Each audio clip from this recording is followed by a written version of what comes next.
Hello friends, মিঠুর পাকশালায় আপনাদের সবাইকে স্বাগত। আজ আমি চিড়ে ও মুগ ডাল দিয়ে ভীষণই খাস্তা ও মুচমুচে একটা রেসিপি আপনাদের সাথে শেয়ার করছি। এই জন্য এখানে প্রথমে 1/4 কাপ পরিমাণে মুগ ডাল 1 ঘন্টা আগে ভিজিয়ে রেখেছিলাম। ডালটা খুব ভালো মতো ভিজে গেছে। এরপর ডালটার জলটাকে ধুয়ে পরিষ্কার করে নিয়েছি। এদিকে একটা মিক্সির জার নিয়ে নিয়েছি, তাতে এখানে মুগ ডালটা নিয়ে নিচ্ছি। মুগ ডালটা পুরোটা নিয়ে নেব। তারপর এখানে 1 টুকরো আদা ও কিছুটা জল দিয়ে এটাকে একটু খুব ভালো করে পেস্ট করে নেব। তো দেখুন, এটা ছোট টুকরো আদা দিয়ে দিয়েছি, এই সাথে জল দিয়ে দিচ্ছি যাতে মুগ ডালটা ঢাকা হয়ে যায়। সেই পর্যন্ত এখানে জল দিয়ে এটাকে খুব ভালো করে মিহি করে পেস্ট তৈরি করে নিচ্ছি। তো মুগ ডালটা দেখুন খুব ভালো মতো পেস্ট তৈরি করে নিয়েছি। এরপরে মিক্সির জারটা ধুয়ে আবারও 2 চামচ মতো জল এখানে দিয়ে দেব। এই মিশ্রণটা কিছুটা পাতলাভাবে রেডি করতে হবে। এটা এখন একদমই ঘন করব না। তো দেখুন, এটাকে জল দিয়ে কিছুটা পাতলা করে নিয়েছি। তো এরকম পাতলা মতো ব্যাটার একটা প্রথমে রেডি করে নিতে হবে। ব্যাটারটা এখন একদমই রেডি। এদিকে আমি মেজারিং কাপ মেপে 1/2 কাপ পরিমাণে চিড়ে নিয়েছি। চিড়েটাকে আগে খুব ভালো করে পরিষ্কার করে নিয়েছি, তারপর এখানে এই ব্যাটারের মধ্যে দিয়ে দিলাম। এরপরে চিড়েটাকে দিয়ে এই মুগ ডালের ব্যাটারের মধ্যে খুব ভালো করে একটু ভিজিয়ে নেব। এবং চিড়ে যেহেতু খুব বেশি পরিমাণে জল টেনে নেয়, এটাকে 10 মিনিট যদি ভিজিয়ে রেখে দেওয়া হয় তাহলে চিড়েটা পুরো এই মুগ ডালের জলটা পুরোটাই টেনে নেবে। তো দেখুন, এরপর এটাকে খুব ভালো করে এভাবে মিশিয়ে নিলাম। তারপর এটাকে ঢাকা দিয়ে প্রায় 10 মিনিটের জন্য একটু রেস্টে রেখে দেব। তাহলে চিড়েটাও খুব ভালো মতো ভিজে যাবে। তো এটাকে এভাবে ঢাকা দিয়ে রেস্টে রেখে দিলাম। তো দেখুন, এরপর আমি ঢাকাটা 10 মিনিট পর খুলে নিয়েছি। এখন এই চিড়েটা পুরো মুগ ডালের পেস্টের জলটা ছিল সেটা টেনে নিয়েছে। তো দেখুন, অনেকটাই জল টেনে অনেকটাই শুকনো শুকনো হয়ে গেছে। এখানে আর জল দেওয়ার কোনো প্রয়োজন নেই। এরপর এটাকে আমি চামচে করে খুব ভালো করে একবার মিক্স করে নিচ্ছি।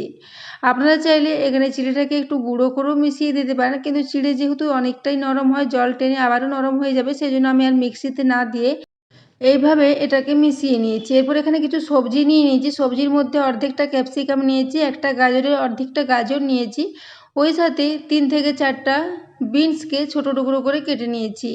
এখানে গাজর, ক্যাপসিকাম, বিনস দিয়েছি। এছাড়া আপনাদের কাছে যদি বাঁধাকপি থাকে সেটাও ছোট টুকরো করে কেটে মিশিয়ে নিতে পারেন।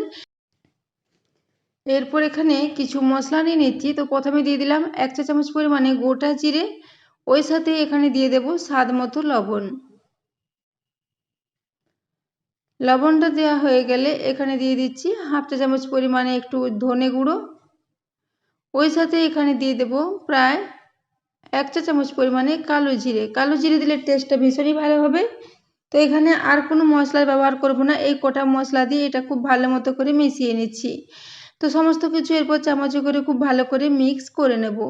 সবজিগুলো এখানে একটু মোটা মোটাই আছে, এগুলো ভাজতে ভাজতে সবজিগুলো খুব ভালো মতো এর সাথে সেদ্ধ হয়ে যাবে। এবং সবজিগুলো একটু গোটা গোটা রাখলে ভাজার পরেও এগুলোর মধ্যে বেশ একটা ক্রাঞ্চি ভাব থাকবে, এবং সেই জন্য সবজিগুলোকে আমি একটু বড় বড় টুকরো করে কেটেছি।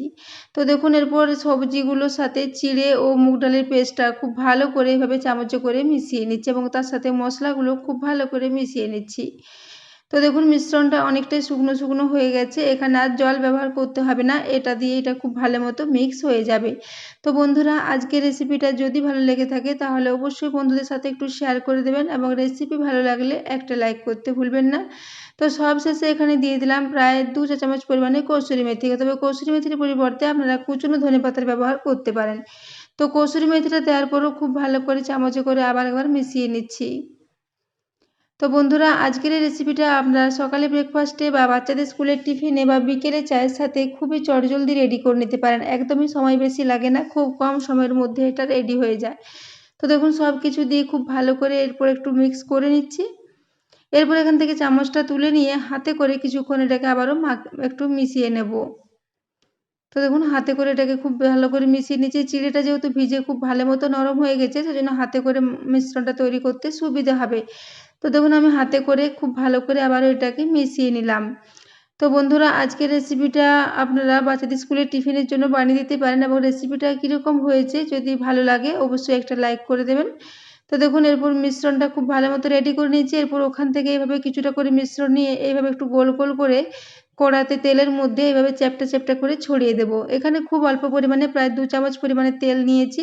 সেই তেলের মধ্যে এরপরে চিড়ে ও সবজির মিশ্রণটাকে নেব আর একটু এইভাবে ছড়িয়ে দেবো। সেই জন্য মিশ্রণটাকে একটু এইভাবে শক্ত শক্ত করে রেডি করতে হবে, খুব বেশি নরম ব্যাটার টাইপের করলে হবে না।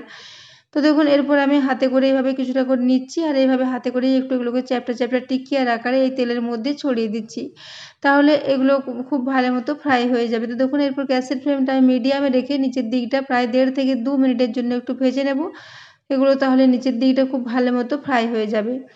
তো বন্ধুরা আজকের রেসিপিটা যদি ভালো লেগে থাকে তাহলে অবশ্যই একটা সাবস্ক্রাইব করে আমার পাশে থাকবেন এবং পাশে থাকা বেল আইকনটি অবশ্যই প্রেস করে রাখবেন, তাহলে আমি যে কোনো নোটিফিকেশানই ছাড়ি না কেন তা সবার আগে আপনার কাছে পৌঁছে যাবে। তো দেখুন এরপর আমি খুব ভালো করে সমস্ত এই টিকিয়াগুলোকে তেলের মধ্যে দিয়ে দিয়েছি। এরপর 2 মিনিট পর এগুলোকে আমি উল্টে দিচ্ছি। তো দেখুন নিচের দিকটা বেশ একটা হালকা কালার চলে এসেছে। এরপর এগুলোকে সমস্ত উল্টে দেব। তো বন্ধুরা আজকের রেসিপিটা বাড়তে থাকা কয়েকটা উপকরণ দিয়ে রেডি হয়ে যায়, খুব বেশি উপকরণের প্রয়োজন হয় না এবং মুগ ডালের সাথে চিড়ে দিয়ে এইভাবে এই পকোড়ার রেসিপিটা যদি তৈরি করা হয় তাহলে তার টেস্টটা ভীষণই ভালো হয়। শীতকালের দিনে এরকম সবজিতে ভরা একটা পকোড়ার রেসিপি আপনারা বিকেলে চায়ের সাথে বানিয়ে নিতে পারেন, এটা সবাই ভীষণই পছন্দ করবে। বেসনের সাথে সবজি দিয়ে পকোড়া তো আমরা প্রায়ই বানিয়ে থাকি, কিন্তু এইভাবে মুগ ডালের পেস্টের মধ্যে চিড়ে ও সবজি দিয়ে যদি এইভাবে পকোড়াটা তৈরি করা হয় তাহলে তার টেস্টটা একটু অন্যরকম হয় এবং খেতে ভীষণই ভালো লাগে। এবং দেখুন সবজিগুলো ভাজতে ভাজতে খুব ভালো মতো সেদ্ধ হয়ে যাবে। এরপর এগুলোকে দুদিকটাই উল্টে পাল্টে খুব লালচে করে একটু ভেজে নিয়েছি এবং ভীষণই খাস্তা ও মুচমুচে হয়েছিল এগুলো। তো বন্ধুরা এগুলোকে আপনারা চাইলে যে কোনো ধরনের চাটনির সাথেও সার্ভ করতে পারেন, এমনকি বিকেলে চায়ের সাথেও এটাকে সার্ভ করতে পারেন। তো দেখুন এরপর একটা স্ট্রেনারে করে সমস্ত পকোড়াগুলোকে তুলে নিচ্ছি, তারপর এগুলোকে একটা প্লেটে নিয়ে নেব। তো দেখুন এরপর চামচে করে এগুলোকে তুলে নিচ্ছি, তারপর এক্সট্রা তেলটাকে একটু ঝরিয়ে নেব। এরপর এগুলোকে তুলে একটা প্লেটে নিয়ে নিচ্ছি।